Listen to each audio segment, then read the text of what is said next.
رسوله من لا نبي بعده.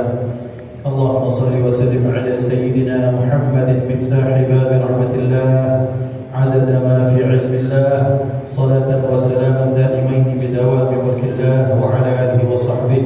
اللهم رب اشرح لي صدري ويسر لي أمري واحلل عقدة من لساني يفقهوا قولي. سبحانك لا علم لنا إلا ما علمتنا إنك أنت العليم الحكيم.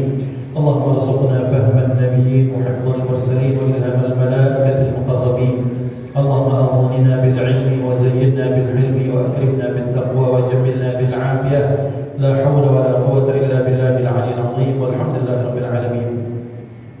نوينا التعلم والتعليم والتذكر والتذكير والنفع والانتفاع والإفادة والاستفادة والحث على التمسك بكتاب الله تعالى وسنة رسوله والدعاء إلى الهدى والدلالة على الخير ابتغاء وجه الله ومرضاته وقربه وثوابه سبحانه وتعالى على هذه النية وعلى كل نية صالحة، وإلى حضرة النبي المصطفى محمد صلى الله عليه وسلم بسر الفاتحة.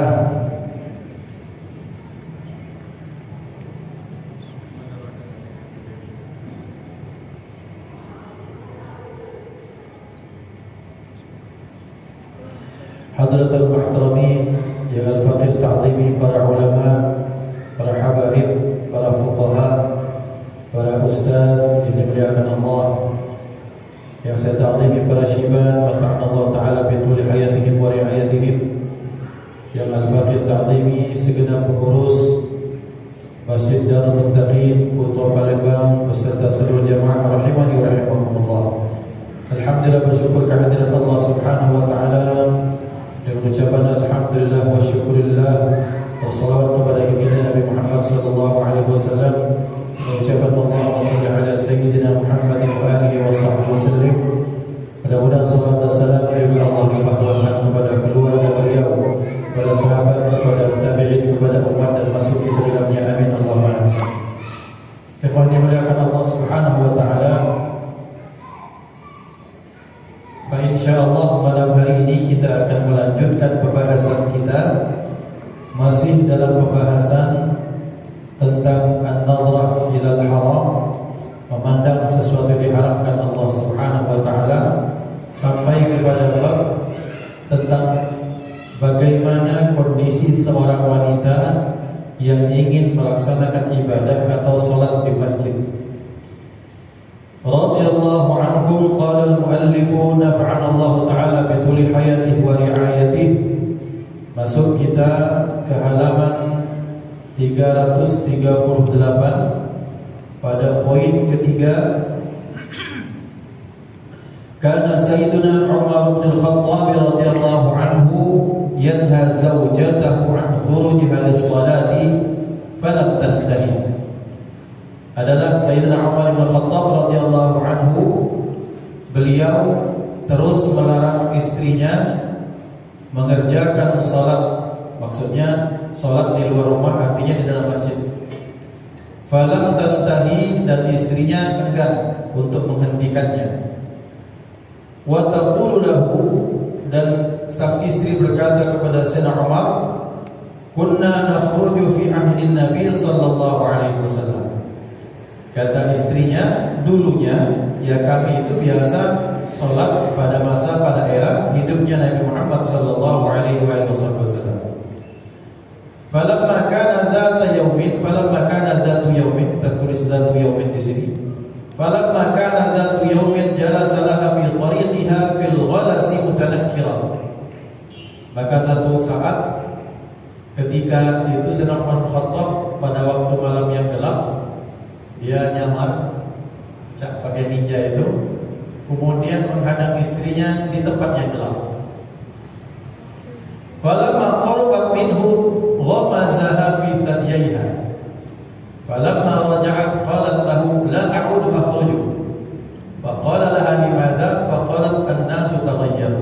Ini lucu. Sayyidina Umar bin Khattab sudah sering melarang istrinya tak usah sholat di luar rumah, di dalam rumah be. Intinya kata istrinya, kata hari ini, kami zaman dulu sama zaman Nabi kami biasa sholat di masjid. Artinya istrinya mengisyaratkan tidak ada pelarangan daripada Rasulullah. Dan ini namanya sunnah takririyah. Bahwa sahabat melakukan, kemudian Nabi melihat, mengetahui, tidak memerintahkan, tidak juga melarang. Ini namanya sunnah takririyah. Ada yang sholat qabliyah maghrib, itu sunnah takririyah. Zaman Nabi ketika selesai adzan sebelum sholat maghrib, ada sebagian sahabat yang sholat, ada sebagian yang tidak. Yang lain duduk sambil zikir nunggu iqamah sholat maghrib. Nabi melihat sahabat yang sholat, falam ya'murna walam yanhana. Beliau tidak memerintahkan kami, tidak juga melarang. Nah, ini maknanya bahwa ini merupakan bagian dari sunnah takririyah. Maka berarti Allah, ini pembolehan dan ini merupakan sunnah. Nah, begitu juga pada era Nabi Muhammad SAW, para istri para sahabat itu tidak dilarang dari beliau. Biarkan saja. Nah, Sayyidina Umar ini kan dari itu. Cuma nak nolak dan pacak karena ini yang diutamakan istrinya ini benar. Zaman dulu ketika hidupnya Rasul, beliau tak pernah melarang. Ada kepada Nabi, bahkan beliau melarang, tapi otak main. Satu saat pada waktu malam di tempat yang gelap, kharaja fil ghalasi mutanakkira. Jadi di waktu tempat yang mengkitonir, mengremeng itu yang gelap, dia pakai tutup kepalanya. Ditangkapnya bininya, maaf, kemudian dipegangnya dulu. Ya bini dewe, hari dewe. Terus balik dulu. Sama istrinya merajuk, aku udah kalah lagi sholat di luar, udah kalah lagi sholat di masjid. Ngapo? Anas tawayaru. Orang zaman sekarang sudah beda, cak zaman Nabi lagi. Nah, kata Sayyidina Umar, aman sudah. Nah, ini dicalaki sama beliau. Ini otak main. Nefan beliaukan Allah. Ini maksudnya apa? Maksudnya Sayyidina Umar bin Khattab tuh beliau tak ingin bahwa istrinya tuh keluar sekali untuk sholat. Artinya apa? Artinya ada sebagian yang membolehkan, ada sebagian yang melarang. Sayyidina Umar itu bukan tak menghormati keputusan Rasulullah, pembiayaan Rasulullah, tapi sebagai suami, ghirahnya, cemburunya besar. Dan cemburu ada situ, maka dibiarkan itu. Maka tapi dilarang terus, udahlah sholat berpabeh. Zaman kami tidak itu. Nabi membolehkan, beliau tak melarang. Akhirnya dibuat cara seperti itu. Mana boleh dan besar secara fikih? Ya boleh baik bini-bini dewek. Hari-hari dewek kata larangan kan. Kalau hari mau lain itu baru penuh kapak gitu. Gawe main itu. Nefan dibelakang. Yang keempat, An Aisyah radhiyallahu anha qalat, Kuntu adkhulu baiti alladhi dufina fihi Rasulullah sallallahu alaihi wasallam wa abi fa adau thawbi fa aqulu innama huwa zawji wa abi falamma dufina Umar ma'ahum fa wallahi ma dakhaltu illa wa ana mashdudatun ala alayya thiyabi hayaan min Umar. Diceritakan Sayyidatuna Aisyah ini orang-orang yang muhtaramah seperti itu, wanita-wanita terhormat seperti itu. Jadi saat itu Siti Aisyah radhiyallahu anha itu menyatakan, setelah wafatnya Nabi Muhammad SAW, maka setiap masuk rumah biasa, aku lepas jilbabku, aku mungkin pakai, kalau kita ada pakai baju rumah lah, baju rumahan. Kemudian kan di situ Nabi dimakamkan di rumah Siti Aisyah. Kemudian ketika selanjutnya Sayyidina Abu Bakar As-Siddiq 2 tahun setengah setelah itu dimakamkan di samping Rasulullah. Maka kata Siti Aisyah, tetap beliau merupakan biasa kalau masuk ke rumah Rasul, ke rumah beliau. Yang di situ dimakamkan Nabi dan Sayyidina Abu Bakar ayahnya. Kata beliau, satu suamiku, yang ini ayahku, tidak jadi masalah. Tapi ketika kemudian 10 tahun berikutnya berselang, Sayyidina Umar bin Khattab meninggal dan dimakamkan di samping Sayyidina Abu Bakar As-Siddiq dan di dekat Rasulullah, maka fa wallahi, katanya, demi Allah, setelah itu setiap masuk rumahku sendiri aku masih pakai untuk menutup aurat. Ngapo? Malu dengan Umar bin Khattab. Padahal bahasa kita secara fikih Sayyidina Umar bin Khattab sudah meninggal. Tapi itulah akhlak wanita yang terhormat, yang ini senada dengan hadis Rasulullah sallallahu alaihi wasallam. Kemudian saat itu ketika beliau bersama istri-istri beliau sedang mengumpul, Maka saat itu minta izinlah Sayyidina Abdullah bin Umi Maktum. Muadzin Rasulullah selain Sayyidina Bilal ikut Abdullah bin Umi Maktum, kafiful basar. Beliau orang yang a'ma, orang yang buta. Yang abasa wa tawalla an ja'ahul a'ma. Datang, ya Rasulullah izinkan. Kata Rasulullah, tutup aurat kalian. Maka mereka bertanya, ya Rasulullah, dia kan buta. Tapi apa jawab Rasulullah? Apakah kalian juga buta? Maka semuanya langsung menutup aurat. Artinya menunjukkan betapa ternyata bagian dari menutup aurat ini sangat ditekankan di dalam Islam. Sakitnya adalah bukan masalah orang lawan bicara atau melihat atau tidak, tapi sebagai pelaku wanita ini, pelaku sebagai yang menutup aurat, walaupun dia buta, tapi dia tetap berjaga-jaga supaya auratnya tak kelihatan. Dan ini yang diamanahkan oleh baginda Nabi Muhammad sallallahu alaihi wasallam. Kemudian selanjutnya dalam kalam Al-Habib Sayyidul Habib Zaid bin Ibrahim bin Smith, matta'allahu ta'ala bi tuli hayatihi wa ri'ayatihi. Beliau menyatakan asy-syaitanu la ya'ti mahallan fihi malaikatun. Setan itu tak masuk rumah atau tempat yang di situ ada malaikat. Artinya ada malaikat, maka setan tak masuk. Malaikat di sini maknanya malaikat rahmat. Kalau malakul maut, kalau malaikat yang raqib atid tetap, malaikat hafadzah itu tetap. Maka maksudnya malaikat di sini malaikat rahmat. Maka setan itu tak masuk ke satu tempat yang di situ ada malaikat. Dan termasuk apa yang kemudian menjadikan malaikat itu terhalang untuk masuk satu tempat al-jaras. Pertama bel atau lonceng dalam konteks. Wa ba'atun maksyufatul aurati. Yang kedua adalah perempuan yang buka auratnya. Malaikat rahmat tak masuk. Wasuratu, dan yang berikutnya gambar. La siyama al-mutaharrikatun katilvisyun, terutama ini gambar yang bergerak seperti televisi. Maka kata Sayyidul Habib Zaid bin Ibrahim bin Smith, jauh-jauh malaikat yang masuk rumah kita zaman sekarang besar kemungkinan bukan malaikat rahmat, tetapi sebaliknya setan yang masuk waliyadzubillah. Maka artinya beliau mengingatkan bahwa kalau orang ingin rumahnya dimasuki malaikat rahmat, maka kita hindarkan hal-hal tersebut. Termasuk kaum wanita diharapkan untuk menutup aurat.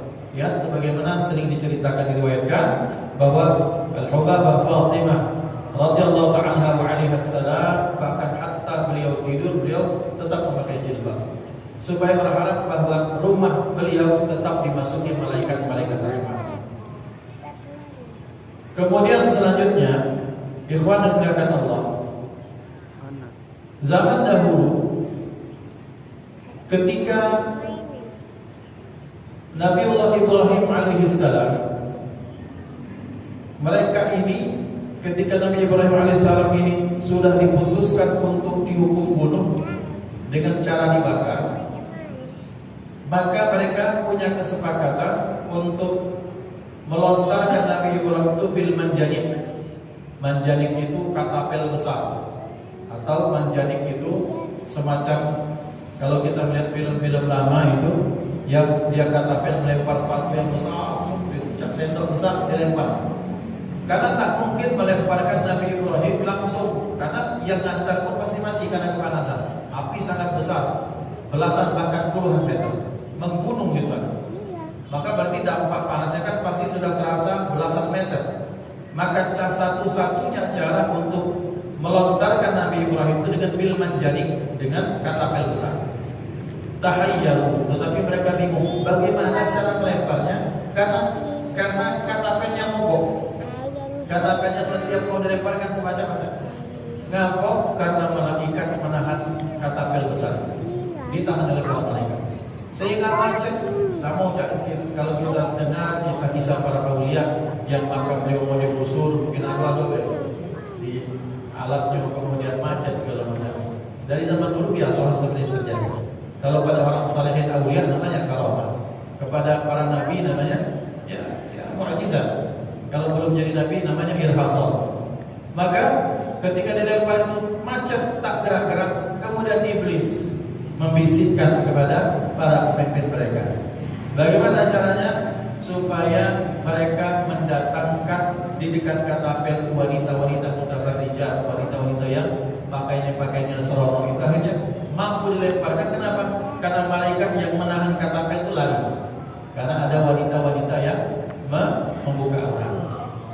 Dan ini ya ikhwan pun yang kami dengar dari teman-teman kami jika dulu terjadi miskomunikasi sampai terjadi perang saudara di Ambon dan di mana-mana. Saat itu pasukan kita tuh masya Allah terdesak, tapi di belakang mereka tuh banyak orang-orang berpasukan pasukan yang putih-putih seperti itu. Terdesak musuh. Sampai akhirnya kemudian mereka punya cara untuk perang memerangi orang Islam itu, kita mandikan tubuh kita dengan apa? Dengan arak, dengan khamar, dan mereka bawakan wanita-wanita yang setengah ariyat seperti itu, yang baju-bajunya serong, sehingga kemudian pasukan-pasukan kemudian hilang. Ya karena kenapa? Para malaikat, arwah yang orang yang tahir tak mungkin melakukan berhadapan dengan orang-orang yang kena khamar najis, juga dengan wanita-wanita yang ariyat seperti itu. Ya khawat berdasarkan Allah Subhanahu wa taala, betapa ternyata satu rumah yang ingin didapatkan di situ malaikat rahmat, maka dipastikan bahwa di situ wanita-wanitanya untuk menjaga aurat. Hakana. Sekarang selanjutnya biiznillah kita akan masuk bab yang baru tentang afatul lisan, tentang bahaya atau bencananya lisan. Al-lisan jamaknya al-sinatun. Lisanun itu satu, kemudian al-sinatun banyak lidah. Lisan ini artinya bukan lisannya saja, tapi dampak yang dikeluarkan dari lisan itu. Karena sudah identik dinyatakan kalau orang Arab itu menggunakannya lisan. Kalau kita biasanya menggunakan istilahnya mulut harimau. Maka kalau orang Arab itu lisan. Tapi intinya sama, sepaket yang ada di sini ini. Maka Rasulullah Shallallahu Alaihi Wasallam bersabda. Beliau bersabda seperti ini: Man yadmanu lima baina lahyaihi wa ma baina fakhidaihi admanu lahul jannah. Atau kama qala Rasul. Siapa yang berani menjaminkan untukku apa yang ada antara dua rahangnya, yaitu lisannya, wa ma baina fakhidaihi, dan apa yang ada antara dua pahanya, artinya kemaluannya, admanu lahul jannah, maka niscaya aku akan jaminkan surga untuk orang tersebut. Ini menunjukkan bahwa ternyata lisan dan kemudian kemaluan merupakan hal yang kalau kita benar-benar menjaganya, Rasul sendiri akan menjagakan dan Rasul akan menjaminkan untuk kita. Maka kita akan mulai. Radhiyallahu ankum kalamul Habib Abdullah bin Idrus al-Idrus. Beliau menyatakan al-lisanu jirmuha saghirun wa jurmuha 'azim. Lisan itu atau lidah itu jirmuha saghirun, bentuknya kecil, wa jurmuha 'azimun, sementara kriminalnya, dampaknya sangat besar. Wala yakubun nasa fin nari ala wujuhihim illa hasaidu alsinatihim, dan tidaklah manusia itu kelak di neraka itu mereka diseretkan di atas wajah mereka, artinya wajahnya itu di tanah yang penuh di neraka, illa hasaidu alsinatihim, kecuali semuanya itu merupakan hasil dari lisan mereka, dari omongan mereka. Wa ja'alallahu laha bainal adras wasyafataini ta'kidan li sawmiha, dan Allah sudah menjadikan untuk lisan ini apa? Al-adras, gigi-gigi yang ada di sini, gusi, gigi, geraham, apapun itu. Kemudian wasyafataini juga dibuatkan untuk lisan itu syafatain, dua bibir. Apa? Ta'kidan li sawmiha, sebagai penguat daripada Allah supaya kita mampu menjaga lisan. Jadi khana bilahkan Allah, istilahnya lisan ini saking perwakilan atau makna filosofinya, kenapa diletakkan di dalam rongga mulut, tidak di luar seperti mata misalnya, kemudian seperti telinga, seperti tangan. Misal lisannya mungkin di pipi, kira-kira seperti itu. Kenapa harus di dalam? Karena lisan ini harus dikawal dengan gigi-gigi sebagai apa? Sebagai penjagaannya, kemudian sebagai tamengnya, sebagai dinding-dindingnya, kemudian disempurnakan lagi dengan 2 bibir. Kenapa? Supaya isyarah kepada kita manusia untuk menjaga lisan kita. Bentuknya kecil, tetapi ternyata kriminalnya, bentuk pelanggaran yang ditimbulkan olehnya sangat-sangat besar. Nah, ini kalam Al-Habib Abdullah bin Idrus Al-Idrus. Maknanya adalah bahwa barang kecil ini kalau kita tak mampu menjaganya, bahkan itu akan menyeret seseorang ke dalam neraka. Dan satu riwayat bahwa ada jenis manusia yang mereka diseret, kemudian kepalanya di bawah, kakinya di atas, diseret seperti itu. Kemudian mengelupas, kemudian mukanya mengelupas karena diseret oleh malaikat dengan paksa. Maka ini adalah merupakan dampak akibat dari seseorang yang tak mampu menjaga ucapannya. Maka ini pengingat untuk al-faqir dan kita semua. Sampai-sampai Sayyiduna Umar bin Khattab radhiyallahu anhu beliau menyatakan bahwa aku telah melihat banyak jenis teman, tetapi tidak ada teman yang lebih baik dibandingkan dengan hifdzul lisan, menjaga lisan. Artinya makna yang beliau sampaikan sangat banyak. Salah satunya adalah bahwa kalau ingin berteman yang awet, maka pacak-pacaknya kok ucapan kepada teman kita. Istri supaya kenapa bisa awet pernikahan, salah satunya kemampuan suami untuk menjaga lisan. Anak akan ihtiram, akan memberikan penghormatan kepada orang tua selaku orang tua karena orang tuanya mampu menjaga lisan. Murid akan taklim kepada guru dengan ikhlas, salah satunya betapa sang guru mampu menjaga perasaan anak muridnya dengan menggunakan lisan yang baik. Maka berarti orang yang ingin mengawetkan persahabatan, salah satunya dia harus terus berhati-hati terhadap lisan ini. Jangan sampai dia melukai perasaan orang yang ada di sekitarnya. Maka orang kalau pengen banyak temannya, jaga lisannya. Orang yang pengen awet pertemanannya, jaga lisannya. Orang yang pengen kemudian hubungannya suami istri awet, salah satunya jaga lisannya, jaga ucapannya kepada istrinya. Kadang-kadang bahwa merasa sudah mencari nafkah, sudah merasa yang paling atas superior di rumah, maka istri diejek, anak diejek, diberikan misalnya kekerasan secara verbal, kekerasan secara ucapan, bully misalnya terjadi di sekolah-sekolah. Kenapa banyak anak-anak rusak mental? Salah satunya kata-kata yang mematahkan mental mereka ataupun melukai perasaan. Tetapi sebaliknya, betapa banyak ada orang yang ma'nawiyahnya, yang mentalitasnya tinggi, moralnya tinggi, karena orang sekitarnya mampu menjaga perasaan seseorang dengan lisannya. Hati-hati kita dengan lisan. Tolong saling ingatkan bahwa lisan ini bentuknya udah kecil, tapi kriminalitas yang ditimbulkan yang sangat besar. Betapa banyak orang-orang yang tak bersalah dengan dampak persaksian palsu, dia akan masuk ke penjara. Saya adalah Habib Muhammad Rizik Syihab, termasuk orang yang dizalimi gara-gara persaksian, gara-gara lisan. Jadi orang mempersaksikan saksi palsu, berani disumpah, akhirnya beliau kemudian ditangkap, di penjara, diintimidasi, dipersekusi. Kenapa? Gara-gara lisan. Maka artinya betapa banyak ketidakadilan terjadi gara-gara persaksian. Makanya dalam Islam salah satu dosa yang besar itu al-yaminul ghamus, sumpah palsu, mengatasnamakan Allah bahwa dia berani mempersaksikan fulan bin fulan melakukan itu. Persaksiannya diterima pengadilan, ketok palu, kemudian orang jadi terdakwa. Mestinya orang itu bebas, mestinya malam Ahad ini bisa duduk taklim, akhirnya di penjara. Mestinya besok misalnya kondangan, sambung silaturahim tidak jadi karena terpenjara. Mestinya hari Senin cari nafkah sampai hari Sabtu, tapi tak bisa gara-gara di penjara, gara-gara persaksian yang itu pakai lisan seseorang. Hati-hati dengan lisan. Ya immalaka aw alaika. Boleh dia jadi lisan ini menjadi senjata bagi kita, hujjah bagi kita, ataupun hujjah yang menyerang kita.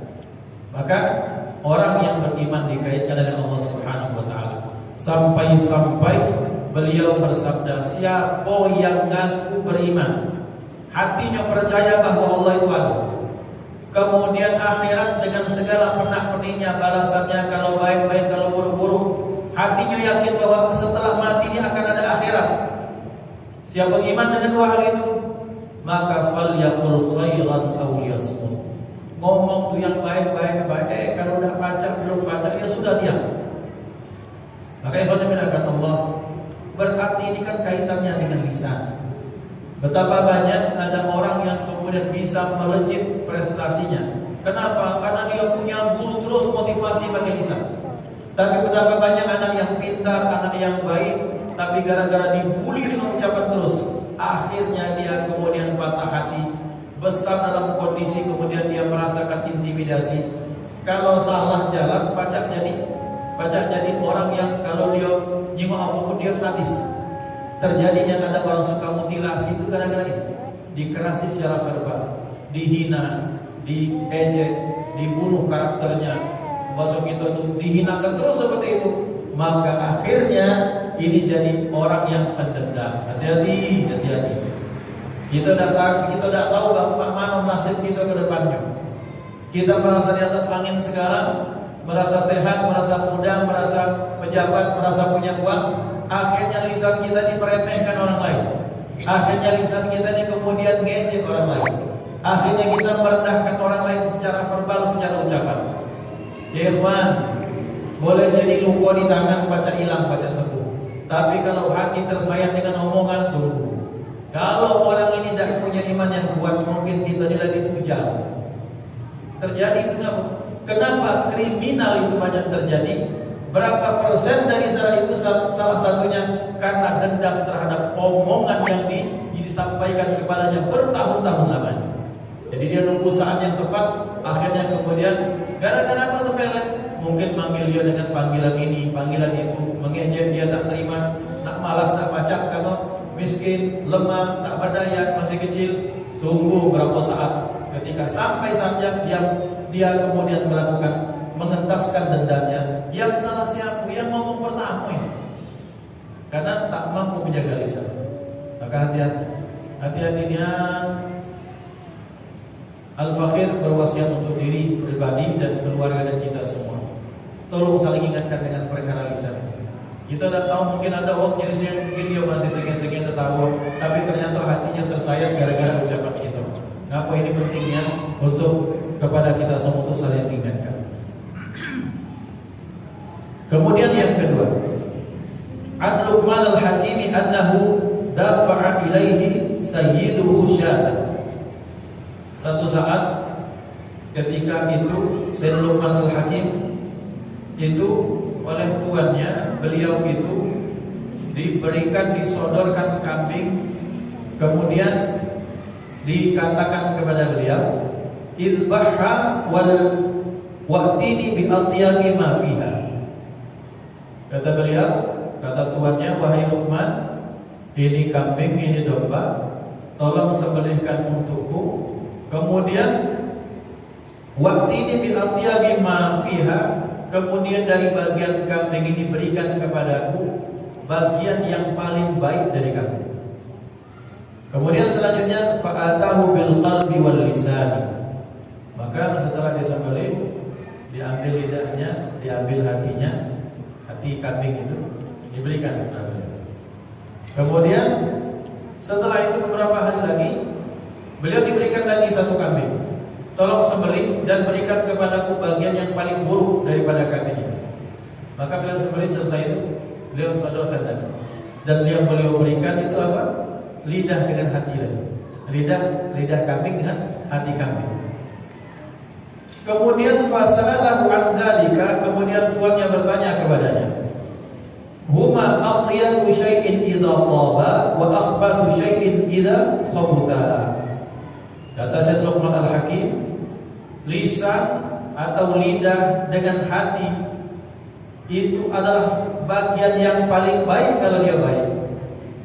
Dan lidah beserta hati akan menjadi sesuatu yang paling jahat, paling buruk, paling kotor kalau dia buruk. Maka lisan kita, hati kita ini kan pelajar dari Sayyidina Luqman Al-Hakim, ngajarkan kepada kita di dalam diri kita ini dua hal yang paling penting. Pertama lisan, yang kedua hati. Artinya kedua hal ini kalau baik mantap, tapi kalau tak baik celaka gitu. Maka pelajaran dari beliau bahwa ada orang yang kemudian Masya Allah dengan lisannya, dengan hati yang bersih, maka kata-katanya tak menyakiti. Kemudian kalau dia tak mampu membalas dengan ucapan yang jahat, maka dia diam. Ini kan bentuk iman. Tapi kalau pada orang yang imannya rendah, ketika dia dijelek-jelekkan, maka dia akan berupaya membalas minimal sama, kalau ada yang lebih jelek daripada itu. Maka lihat baginda Nabi Muhammad sallallahu alaihi wasallam. Satu saat ketika beliau bersama Ibunda Aisyah Ummul Mukminin, maka ada orang Yahudi menyatakan assalamu alayka ya Muhammad. Sam itu artinya racun. Artinya mugola kau mati wahai Muhammad. Kira-kira seperti itu. Apa? Dijawab Siti Aisyah, mugola kau mati dan mugola kau dapat laknat Allah. Tak usah wahai Aisyah, kata Rasulullah. Cukup jawab wa alaika. Semoga kau mati wahai Muhammad, ya kau juga. Selesai tidak? Jadi sama ada cerita, maaf ya, ini cerita agak kasar. Cerita orang Papua itu, dasar ini anak B2-nya, dasar ini anak kurang ajar. Si budak ini pintar. Oke bapak, berarti kan kalau dia bapak itu, kalau aku yang jelek, kau bapak lebih jelek lagi. Rasulullah mengajar kepada kita bahwa ketika ada orang yang menjelekkan kita, cukup ya wa'alaika wa selesai. Tapi Siti Aisyah kan, kenapa? Ya membela suaminya, kemudian membela Rasul sebagai pimpinan umat, kemudian membela ini kekasih Allah, kok digitukan? Ya wajar sebagai umat seperti itu. Tapi kata Rasul sudah, dengan diucapkan wa'alaika dan kau juga, selesai sudah, berimbang baik. Sebesar-besar apa kebencian dan ucapan yang buruk itu, maka ditimpakan juga kepada mereka. Dan itu akhirnya Arab Yahudinya berlari dan terdiam. Orang zaman dulu kan yang bikin penyakitnya kan bom sekarang ini. Dulu ngebom, ketika dibom kemudian dia ngomong kami kena zalimi. Ya seperti itulah. Jadi paling efektif itu dari zaman dulu ya, dari zaman dulu karakternya seperti itu. Bahwa pelanggaran yang terjadi dilakukan Israel Yahudi itu dari dulu. Bahkan apa yang mereka lakukan, yaqtuluna anbiya'ahum bighairi haqq. Mereka bahkan nabinya dibunuh. Nabinya dibunuh. Jadi jangan kata bahwa umat seperti kita ini dalam di dalam pandang mereka, nabi saja mau mereka bunuh, mau mereka habisi. Apalagi orang yang bukan nabi dan rasul. Wajar. Jadi kalau di mana kerusakan ada, biasanya dalamnya itu hakulah itu. Rabbuna yahdina wa iyyahum. Nah, ikhwan dimuliakan Allah, maka Sayyidina Luqman Al-Hakim, orang yang penuh hikmah ini, ketika ditanyakan, ketika dimintakan antara bagian yang paling enak, paling baik, maka beliau berikan lidah, beliau berikan kibdah. Al-qalbu itu kibdah. Makanya kalau di negara-negara Arab kan ada kibdah. Itu maksudnya qalbu di situ kibdah. Bagian hati itu dibikin sandwich apa itu paling enak. Kalau kita sate lidah pasti paling dicari. Tapi itu kata beliau, ini kan makna filosofinya. Yang paling baik dari anggota manusia itu ya lidah sama hati. Kalau hatinya baik, lidahnya baik. Kalau hatinya buruk, lidahnya buruk. Maka orang tak ada istilah, ada orang yang hatinya baik, lidahnya buruk juga. Bahwa ucapan itu merupakan gambaran dari apa yang tersimpan di dalam hati. Ustaz, tapi mana para aulia, ada orang-orang yang syatahat misalnya. Ada orang-orang yang ketika malam mati, yang orang-orang seperti itu, dia sering ini dasar kau seperti hewan ini. Nah, yang seperti itu kita tidak melihat zahirnya. Jangan-jangan ketika mereka manggil kita, manggil dasar kau ular, dasar kau anjing, jangan-jangan karakter kita mau seperti itu. Kalau orang saleh atau para wali Allah panggil, jangan-jangan karakter kita seperti itu. Kepala kita manusia tapi karakter kita rakus seperti monyet. Jangan-jangan kepala kita mungkin manusia ini mungkin glowing tapi bermuka gua seperti ular. Jangan-jangan. Jadi ikhwan fillah Allah, lepas dari bab itu sudah hal yang lain. Tapi dalam intinya bahwa kalau kita mampu menjaga lisan, maka ini merupakan penggambaran keimanan kepada Allah, iman yang baik digambarkan dengan lisan yang baik. Kemudian selanjutnya yang ketiga, radhiyallahu anhu, marra Isa alaihi salam wa ma'ahu al-hawariyuna bi jifati kalbin. Suatu saat Sayyidina Isa beserta murid-murid beliau al-hawariyun, beliau lewat bi jifati kalbin, melewati satu bangkai anjing. Faqala al-hawariyun, maka hawarinya Nabi Isa berkata, ma antana riha hadzal kalbi, alangkah busuknya bangkai anjing ini. Faqala alaihi salatu wassalam, maka berkata Nabi Isa alaihi salatu wassalam, ma ashadda bayadha asnanihi, alangkah putihnya gigi anjing ini. Yang tadi ngomong apa? Alangkah busuknya aroma anjing ini. Tapi Nabi Isa ngomong apa? Alangkah putihnya gigi anjing ini. Ka'annahu sallallahu alaihi wasallam nahahum an ghibati an ghibatil kalbi wa nabbahahum ala annahu la yudhkaru min syai'in min khalqillah illa ahsanuhu. Seolah-olah beliau itu mengingatkan kepada murid-muridnya, tak boleh kita ini menghibah, kita menjelek-jelekkan sekalipun itu anjing, dan mengingatkan kepada mereka dari satu makhluk Allah